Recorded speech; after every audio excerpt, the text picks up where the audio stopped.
litakapokuwa joto limezidi, lipoozeni joto kwa kuichelewesha swala ya dhuhuri. Badala ya kuiswali ya dhuhuri mwanzoni mwa wakati, mkaichelewesha kidogo ili joto lipungue, watu wapate wepesi wa kuelekea kuswali msikitini. Lakini kama kanuni za kisheria zinavyoeleza kwamba al-hukmu tadullu ma'al illa, hukumu za kisheria huwa zinazunguka kutokana na sababu. Sasa kwa leo hii walillahi alhamdu, misikiti yetu kutokana na maendeleo, kuna vifaa hivi vya kuwafanya watu waondokane na kero ya joto. Kuna almirwahati, fenizi, almukayyaf, zile air condition katika baadhi ya misikiti mingine. Kwa ile sababu ya kuichelewesha swala ya dhuhuri kwa mazingira tulikuwa tunayo imeondoka. Huko mimi sikutaki, mimi napataka sehemu hii. Mtume sallallahu akasema hivi, fa inna shiddatal harri min fayhi jahannam. Hapa ndo ninapokusudia mimi kwamba hakika ya huu ukali wa joto ni sehemu ya mvuke wa moto wa jahannam.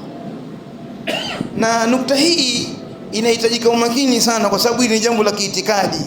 Anaweza akaja mtu wa science akakwambia sasa hivi kutokana na mzunguko wa jua ulivyo sasa hivi, jua liko usawa, liko karibu zaidi na dunia, ndio maana tunaliona joto kali.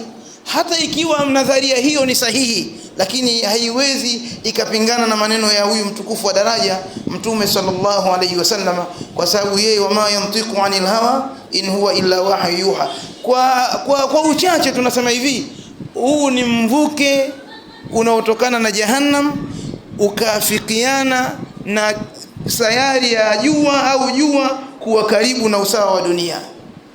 Yani haya ndio maneno mafupi, lakini usiseme hapana sio mvuke wa jahannam, utakuwa umeshayapinga maneno ya Mtume sallallahu alaihi wasallam.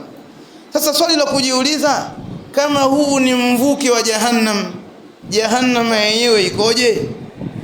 Na je, kwa mujibu wa maisha tunayoishi nayo sisi, tuko karibu na jahannam au tuko mbali na jahannam?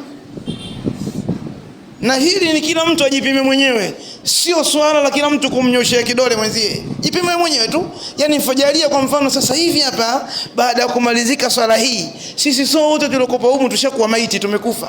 Kwa vile tulivyovitanguliza, tuna radhi za Allah tabaraka taala, au kuna mengi tumeyachafua na tujapata fursa ya kutubia? Katika hali ya huu mvuke wa jahannam, kwamba ni sehemu ya kujifunza kwamba kama huu ni mvuke wa jahannam, bila shaka jahannam yenyewe ni kali. Kama ni kali, tusifanye mambo ambayo kwa kisingizio cha joto wakati huu ni mvuke. Mfano, wako baadhi ya watu kipindi kama hiki unaweza kumkuta mtu amekaa tumbo wazi. Bwana vipi? Joto bwana.